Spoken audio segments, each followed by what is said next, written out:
Bienvenidos a Sirenas Cuánticas, episodio 37, parte 2, el único podcast en el que la Rusia de Guadalupe no sale en Televisa.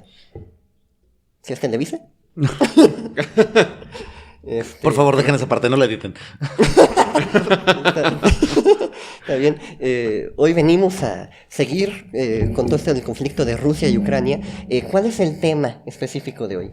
Bueno, en la primera parte hablamos de la situación actual, explicamos más o menos cómo se vive el conflicto desde términos geopolíticos. Hoy vamos a dar un pequeño repaso histórico y también geopolítico para hablar de la cadena de eventos que llevaron hasta el punto en el que estamos. En un universo con terraplanistas y quesadillas sin queso, Sirenas Cuánticas es un podcast donde el arte, la ciencia y la historia confluyen con los hechos. Qué bueno que se quedaron, ¿no? Y nuevamente, un gusto que estés aquí para explicarnos todo lo que... Bueno, hay un barullo de información que uno nunca sabe si es falsa, es verdadera en redes. Qué bien que estés aquí para aclararnos tantas dudas. Pues de nuevo, un gusto, realmente disfruto muchísimo acompañarlos aquí en el podcast y beber este licor genérico con base de tequila. Patrocínanos. Bueno, patrocínalos. Y pues sí, vamos a dar como decía hace un momento, a dar este repaso histórico, ver que, bueno, incluso Marx dice, hablando de Hegel, ¿no? Que la historia siempre se repite, primero como tragedia y luego como farsa. Entonces veamos justamente estas relaciones, estas rimas históricas que han ocurrido desde el principio, ¿no? Como hablamos hace un momento, una de las justificaciones que tiene el actual gobierno ruso para invadir, para hacer el despliegue militar en Ucrania, es ese pasado común que tienen, ¿no? Tanto ucranianos como rusos son eslavos, el ucraniano y el ruso tienen 70% de transparencia entre ellos, o sea, se pueden entender. O sea, Rusia inicia como el Principado de Moscú. Justamente cuando se unen el Rus de Kiev y el Principado de Moscú, es justamente cuando surge esta identidad rusa por primera vez en la historia, ¿no? Durante la Edad Media. Se unifican bajo el imperio de los zares, ¿no? Sí. De hecho, si les interesa la historia de los zares, pueden ver nuestro capítulo sobre Iván IV, el primer zar de Rusia. También muy interesante. Alias Iván el Terrible. Y de hecho, justamente ahora que me mencionan a Iván el Terrible, de hecho, uno si se pone a pensar cómo ha funcionado Rusia, hablábamos en el capítulo anterior de que Rusia es gigantesca, pues, ¿no? O sea, que caben 8 veces México en Rusia, y justamente hay todas estas divisiones étnicas, así como hay tártaros, hay mongoles, hay eslavos, entonces justamente para mantener o sea, ¿cómo gobiernas un país tan inmensamente gigante? Es teniendo una concentración del poder centrípeta, pues, ¿no? O sea, todo el poder y las decisiones van hacia el centro. Si se ponen a pensar, los grandes momentos de gloria rusa son justamente con hombres fuertes que concentran todo el poder. Iván el Terrible, Pedro el Grande, Joseph Stalin y Putin en este momento, ¿no? Que concentran justamente, o sea, hay algo en la idiosincrasia rusa que justamente les da por admirar a estas figuras autoritarias poderosas, y que justamente tienen como ideal justamente poner como protagonista Rusia del tablero mundial, ¿no? Este periodo también de los zares, Rusia es conquistada por los tártaros. O sea, los tártaros tienen un periodo largo donde se quedan con Rusia. Entonces, justamente para evitar esa situación, hacen esa expansión territorial a través de, pues la taiga siberiana, ¿no? O sea, solo los rusos podrían estar tan locos como para decir, mira, Siberia, este lugar tan culero, vamos a colonizarlo, ¿no?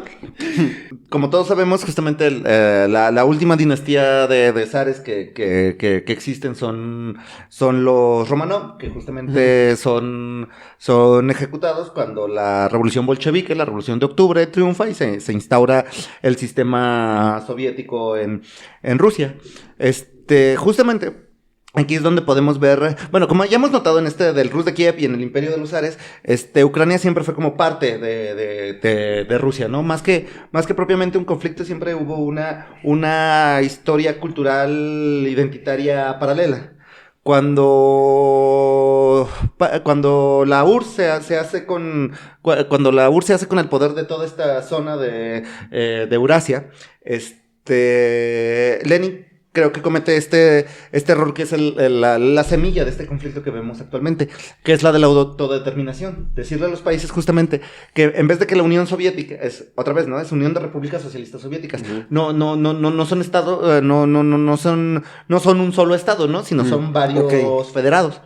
Entonces, cuando Stalin muere y entra Khrushchev, justamente es el que le da a Ucrania la oportunidad de ser un territorio con cierta independencia y también le cede Crimea. Porque finalmente lo que estaban pensando, ¿no? Es así como, pues hablamos más o menos el mismo idioma, tenemos esta historia cultural conjunta, tenemos un sistema, o sea, todo depende de Moscú, tenemos este sistema político unificador, pues, ¿qué podría salir mal, no? Sí. Y cuando se desbarata la Unión Soviética, justamente por estas posibilidades de autodeterminación que tenían varias repúblicas soviéticas, se van desgajando y entre ellas se desgaja Ucrania, quitándole dos cosas súper importantes, que es lo que decíamos de los puertos en mares cálidos, los puertos Sebastopol, el puerto en el Mar Negro, el puerto importantísimo, Crimea, y lo que se conoce como las Tierras Negras, porque finalmente Ucrania es uno de los lugares más fértiles de todo el mundo. Ucrania era el granero de la Unión Soviética, ¿no? Okay. Entonces es un golpe muy, muy, muy fuerte que Rusia no puede sobrellevar porque justamente, o sea, es una catástrofe para él la caída del sistema soviético, ¿no?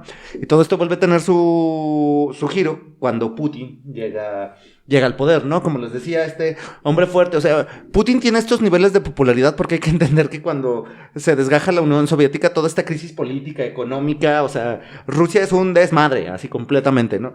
Y lo que hace Putin es, para la opinión pública, es este hombre fuerte que vuelve a dar potencia a las instituciones, que vuelve a hacer que el país funcione, que convierte a Rusia otra vez en este protagonista de la escena internacional, que tiene justamente, que pone en orden a los oligarcas y a las mafias de los poderes. Claro, los pone en orden, ¿no? Sencillamente le da a sus amigos, los vuelve dueños de las paraestatales, de todas estas compañías al servicio del Estado y los vuelve millonarios, convierte en una oligarquía, ¿no? Y lo convierte en una especie como de neofeudalismo, o sea, como Putin siendo como el zar y sus señores feudales serían los dueños de la petrolera, de la industria, y el que no le guste, le pone cargos de corrupción y los mete al bote. Entonces había un politólogo inglés que consideraba que la zona más importante del mundo era algo que se conocía como la zona pivote, que es básicamente Asia Central. Toda Mongolia, la parte norte de China, Afganistán, un poquito de Pakistán y cierta parte de Rusia, ¿no? Entonces, como todas las fuerzas imperiales del siglo XIX intentaban hacerse con con el control de esa zona en particular, porque si se fijan es la zona de mayor tránsito terrestre, o sea, se conecta con todos los continentes, pasa un chingo de gente, hay un montón de comercio. Que es el equivalente de Fresnillo en México. Más o menos. No. Sí, o sea, para el narco, por eso es una zona de conflicto tan importante, porque es donde pasan las carreteras hacia Durango, hacia el sur, hacia el este, el oeste. Y básicamente es la razón por la que Afganistán jamás era pacífico, porque, o sea, sí, Afganistán es el Fresnillo del mundo. Bueno, con eso terminamos el capítulo de hoy. Entonces justamente Putin quiere aprovechar la posición privilegiada que tiene geoestratégicamente para volver a hacer grande a Rusia de nuevo, ¿no? Una cosa que es importante, porque podría parecer en el capítulo anterior y de la forma en la que he estado hablando, que yo podría considerarme como prorruso o pro Putin o algo por el estilo, y quiero que quede claro... No es pro Putin, es Putin, nada más. Y quiero que quede claro que básicamente en esta situación, como en la mayoría de las situaciones políticas geoestratégicas, no hay buenos ni malos, solo imperios colisionando, pues, ¿no? O sea, solo un montón de gente muy culera con mucho poder, pues, ¿no? Al final el que paga las cuentas es la gente, la población, ¿no? Oye, yo tengo aquí dos cosas comentarios. Uno, respecto a la cuestión de que Putin es un dictador. O sea... Sinceramente, en el sentido, lleva como 20 años, en el poder más o menos, ¿no? Entonces, hay 23 años. 23, ok. Hay una paradoja que estaba tratando de recordar el nombre de quién es, pero a ver si ustedes me la logran ubicar. respecto a que una democracia sin límites se termina dando paso a una dictadura. En el sentido de que un dictador, de hecho, puede ser elegido por el pueblo. Porque simplemente los convences, te vuelves querido y eventualmente va a llegar alguien que no va a querer dejar el poder, y que Putin es lo que ha hecho, que ha modificado la Constitución para poder ser elegido. Recientemente la volvió a modificar, ¿no? Sí. Porque ha estado intercambiando entre presidente y primer ministro. Ha estado como rebotando entre los dos cargos. Sí, y ahora dijo, y ahora son otros 2, me parece. Y que dijo, y si cambio yo, el que sí que tiene menos poder. Haciendo mucho. Hay cierto nivel democrático en todo dictador. O sea, si los dictadores no fueran populares, no podrían permanecer en el poder. O sea, como diría Simón de Beauvoir, el opresor no tendría tanto éxito si no tuviera tantos cómplices del lado del oprimido. Yo no creo que Putin sea un dictador, es un autócrata. Con todo y todo, Putin permanece en el poder sin el uso de la violencia. O sea, obviamente, en términos de no es una democracia liberal, por supuesto que no. Obviamente las elecciones están amañadas, no hay condiciones para que haya una elección plural y esas cosas, pero finalmente también son condiciones no solo puestas o sea, son procuradas por Putin, obviamente él hace cosas activas para que eso ocurra, pero obviamente el pueblo ruso también está de acuerdo de cierta forma, ¿no? Da su consentimiento para que ocurra. Esto me recordó ahorita que estás mencionando esto. Yo conocí hace un tiempo tenía varios conocidos chinos. Y una de ellas me puse a platicar con ella, que ella me decía, no, es que nuestro nuevo presidente es demasiado blando. Lo que necesitamos es que regresen los que eran verdaderos dictadores, que tenían la mano de hierro y que llevaban al país a la grandeza. Entonces, a mí me dejó impactado escuchar que ella dijera, lo que necesitamos es que nos quiten las libertades. Sí. O sea, entiendo el punto y es como muy interesante porque también tiene que ver que nosotros la democracia liberal que entendemos está construida bajo un constructo religioso que es el constructo religioso protestante, ni siquiera católico, es el protestante, ¿no? Que justamente centra la virtud en el individuo, ¿no? O sea, si te fijas, el heroísmo inglés, el heroísmo anglosajón, que es justamente donde viene lo protestante. O sea, el gran héroe romántico es el héroe individual. Cuando el comunismo de características chinas está basado en el confucianismo, donde lo importante es la masa, es el colectivo. El individuo es insignificante. Tu libertad como individuo es, o sea, porque nosotros como bueno, porque además ni siquiera somos occidentales, somos latinoamericanos, que somos una cosa ahí rara, que nosotros, justamente decía un chino, ¿no? Decía así como, ¿tú crees que democracia es ir a meter un papel en una boleta cada 3 o cada 6 años, ¿no? Considera que tanto en Estados Unidos como en México, ¿quién paga las campañas? O sea, para ganar una campaña necesita dinero, ¿no? Entonces, cuando llega ese candidato por el que votaste al poder, llega con una deuda económica por quienes participaron, con una deuda política con quien les hizo alianza, e incluso con una deuda con los del crimen organizado que les permitieron actuar, por ejemplo, ¿no? O con las empresas que le metieron varo, ¿no? Entonces, realmente, ¿tú estás votando por él o estás votando por todos los intereses que apoyaron al candidato que tú apoyaste? ¿Eso te parece democrático? Pues a nosotros sí, ¿no? O sea, hacemos el pacto ficcional. Cuando China saca 500 millones de personas de la pobreza y los convierte en clase media, entonces es así como, ok, yo no voy a democratizar la libertad, pero yo voy a democratizar la riqueza, ¿no? Okay. O sea, y no digo que ninguna de las dos cosas sea mejor o peor, pues, ¿no? Con todo y todo yo prefiero vivir en México que en China, ¿no? Pero porque justamente estoy aculturizado justamente de esta forma. Y qué bueno que lo mencionas, porque básicamente todo estado, y es a lo que iba, busca algo que se llama eutaxia, que sería más o menos como el buen orden, ¿no? Todo estado lo que intenta hacer es que permanezca funcionando interiormente, ¿no? Todo, y para eso los estados, un filósofo español llamado Gustavo Bueno llama que todos los estados tienen 3 capas. La capa basal, la capa conjuntiva y la capa cortical.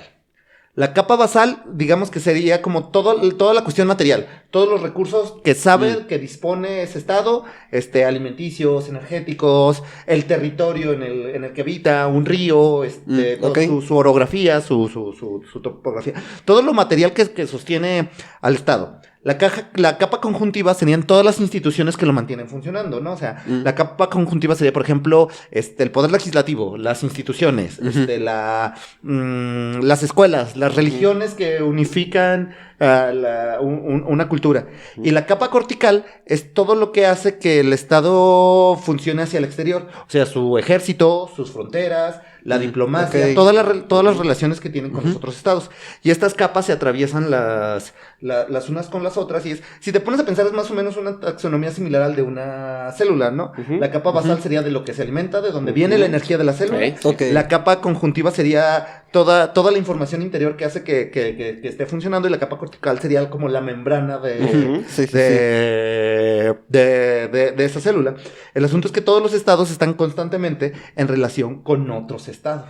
O sea, finalmente, hablando de la democracia china, o de la democracia rusa, o de la democracia norteamericana, todas ellas tienen sus características muy particulares, sus capas basales muy específicas de las cosas que disponen. O sea, no es lo mismo China, que tiene 1.300 millones de personas que necesitan estar consumiendo recursos y esas cosas, y que solo tiene salida al mar Pacífico, y hay un chorro de estrechos que pueden ser cerrados, como el estrecho de Malaca, todos esos, que Estados Unidos, que tiene un cuarto de esa población y tiene dos costas gigantescas que salen a dos partes de... O sea, por ejemplo, también el rollo del... O sea, ¿por qué Putin es tan evidentemente ¿cómo se llama? Anti-LGTB, antifeminista, anti-progre en general? Porque una de las capas conjuntivas que le sirvió para consolidar su poder fue la iglesia cristiana ortodoxa. Ya, eso tiene sentido. Sí, entonces yo te doy esto, ¿no? Yo te lo comparto. O sea, porque, por entonces, ejemplo, estas células de alguna manera no pueden, digamos, una capa no puede funcionar independientemente de las otras, ¿no? Trabajan en conjunto, y entonces si una de las capas tiene su base en esta iglesia, las otras no pueden de alguna manera deslindarse del todo. Tienen que interrelacionarse. Pues, por ejemplo, esta idea de todos los hombres somos iguales ante la ley, que nos parece una idea natural, de sentido común, pues surge de la idea católica, de todos los hombres son hijos de Dios, por tanto, todos son iguales, por tanto, todos son iguales ante la ley, ¿no? Y en Rusia todos son hijos de... No. Entonces, esta es cosa más... Sí, sencillamente, si una idea es lo suficientemente bueno, va a perdurar en el tiempo, y va a deshacerse de la otra, pues, o sea, hasta que no haya una solución más racional y más eficaz para ordenar el pueblo ruso que la iglesia cristiana ortodoxa, seguirá siendo la idea dominante. Entonces estas células interactúan con otras células, y al final la célula que tiene un tejido más, digamos, más establecido, más fuerte, es la que termina ganando, de alguna manera, y la otra célula se convierte en una célula que explota, ¿no? Hay un libro que se llama Nacidos para la Guerra. No me acuerdo ahorita el autor, pero es un politólogo gringo que habla sobre, justamente, compara a Estados Unidos y China con Esparta y Atenas. Entonces, eso lo llama la trampa de Tucídides. Tucídides fue un historiador griego que justamente hablaba de este conflicto entre Esparta y Atenas, ¿no? De cómo Esparta era una potencia militar hegemónica, mientras que Atenas era una potencia emergente que traía una propuesta cultural y comercial que ponía en riesgo el poder de Esparta, y justamente estaban condenados a enfrentarse, pues, ¿no? Porque finalmente es así como, Atenas empieza así como de, no, yo no soy una potencia militar, a mí lo que me interesa nada más es el comercio del mar Egeo. Sí, pero necesitas una flota para proteger tus barcos mercantes. Y esa flota que puedes usar para proteger tus barcos mercantes, perfectamente puedes usarla para invadir Esparta, ¿no? Entonces, justamente, estas dos están condenadas a la guerra, ¿no? Porque justamente sus intereses se contraponen con la una con la del otro. Y es justamente lo que está pasando actualmente con China, Rusia y Estados Unidos. Pero, por ejemplo, si Estados Unidos llega a caer, ahora probablemente las potencias que entren en conflicto justamente sean Rusia y China. Ellas dos. Porque, volviendo a lo que diría, como habla Tucídides de la guerra del Peloponeso entre Esparta y Atenas, las naciones grandes hacen lo que quieren, mientras las naciones pequeñas aceptan lo que deben. Y pues básicamente con esto terminaría. No sé si tienen alguna pregunta, algún comentario sobre esta dialéctica de imperios, porque hay que entender, de la misma forma que, por ejemplo, para el feminismo el sujeto político de la historia son las mujeres, para el comunismo el sujeto político es el obrero, para el capitalismo es el capital, digamos, para la historia el sujeto político es el imperio, pues, ¿no? O sea, los que hacen la historia, justamente, la historia que recordamos son la historia de los imperios, ¿no? Entonces ahora estamos viendo justamente esta nueva dialéctica, este conflicto entre imperios, donde sus capas corticales están constantemente rozándose, y pues eso lleva al conflicto. Pues yo nomás quisiera agregar una cosa respecto, algo que de hecho ya dijo Beto anteriormente, respecto a que los que la llevan al fin y al cabo en todos estos conflictos es la gente de a pie. Entonces, nuestro más sincero abrazo para la gente de Ucrania. De hecho, tenemos por aquí en Zacatecas algunos conocidos que son ucranianos, y pues debe ser muy difícil para ellos estarlo viendo también desde acá. Y también por el otro lado, tengo por ahí conocidos que tienen gente en Rusia. Ellos mismos, mucha gente en Rusia también está condenando esto que está pasando, porque debemos de recordar que estos son conflictos que no ocurren con la gente de a pie. O sea, no es que mi vecino de repente salga y diga, voy a ir a invadir a otro país. No hay respuestas fáciles, ¿no? O sea, quien te dé una respuesta, así como, no, te digo por qué es esto, ¿no? O sea, por qué tan fácil es el conflicto, ¿cómo se podría resolver? Te está mintiendo, ¿no? O sea, digamos, justamente es lo que tiene el populismo, ¿no? El populismo es dar respuestas sencillas a problemas complejos, ¿no? Sí, y la situación ucraniana es una situación muy, muy compleja, pues, ¿no? Bueno, pues yo creo que es un tema que daría para muchísimo más, por eso lo partimos en dos episodios, pero tenemos que llegar a un momento de culminación, y te agradecemos muchísimo. Yo creo que estuvo muy interesante. Yo estuve fascinado con la explicación. ¿Beto? Sí, totalmente. Es que es un tema muy complejo, y creo que justamente por eso es muy entretenido irlo deshebrando como si fuera pollo para poder entender las partes, ¿no? Y sí, creo que gracias a esto podemos nosotros y nuestros escuchas entender más por qué surge todo este conflicto. Así que muchas gracias. Es que yo creo, muchísimas gracias por invitarme, de verdad, pues soy fan del podcast, disfruto mucho de las invitaciones que me han hecho, las participaciones a las que me han invitado, y creo que una de las cosas que te sugería el tema, porque creo que en los otros capítulos que he visto de Sirenas Cuánticas, es justamente entender cómo todo está conectado, justamente cómo es fascinante, cómo esta como promiscuidad intelectual que empiezas a saber algo sobre un tema y ves que ese tema se relaciona con otro tema, y cómo vas haciendo esas conexiones y te das cuenta de lo maravillosamente compleja que es la realidad. Sí, de hecho, hace muchos años tuve la oportunidad de estar con un maestro de matemáticas que me iba a enseñar matemáticas, que yo, estúpidamente, hay que decirlo, dejé de ir, porque él me empezó a enseñar y luego me dejaba tareas como de repente, ahora, para la siguiente semana quiero que, además de estos problemas de geometría, de teoría de números, me vas a traer qué es el posmodernismo. Y entonces yo fui así de, ¿qué rayos? ¿De qué me estás hablando? Y él decía, es que para que pueda uno realmente entender el mundo, tienes que saber de todo. Sí. Y yo en ese momento no lo entendí. Sí, es como... Pues sí, es que todo está entrelazado, ¿no?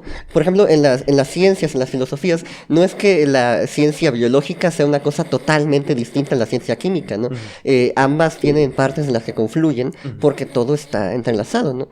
Y digo, creo que es algo interesante esto que mencionas de tu maestro de matemáticas, que te pedía que llevaras algo sobre posmodernismo, ¿no? Creo que hoy en día, si alguien va a estudiar historia rusa, sería bueno que un maestro les encargara que para la próxima clase lleven tortillas de Chiapas. No sé si conoces a este escritor que se llama Sean Carroll. Es un físico, creo que es el que tiene la cátedra Feynman en el Caltech. Y tiene un libro que se llama el naturalismo poético, que habla así como, a final de cuentas solo somos campos cuánticos interactuando, pues, ¿no? Entonces, toda explicación sobre la realidad es válida porque está hablando de cierto nivel de la realidad. O sea, tú cuando haces una ecuación cuántica, esa no es la realidad, es una representación de la realidad, ¿no? Sí, claro. Entonces, cuando tú estás observando un fenómeno, o sea, justamente tus ojos no son ventanas, son filtros, que están justamente representando la realidad, ¿no? Por eso es como tan poética la realidad, porque la estamos representando todo el tiempo con metáforas, porque finalmente no podemos acceder a ver estos campos cuánticos interactuando, pues, ¿no? Y creo que funciona para todo, pues, ¿no? Sí. Y hablando de campos cuánticos, Rusia, ¿no? Sí. Pues bueno, sirenas y tritones, muchísimas gracias por habernos acompañado. Eso fue todo por hoyito. Excelente día. Y nos vemos pronto, confío. Esto fue Sirenas Cuánticas. Los esperamos todos los jueves. No olviden suscribirse, darle like, compartir y buscarnos en Facebook, YouTube y Spotify.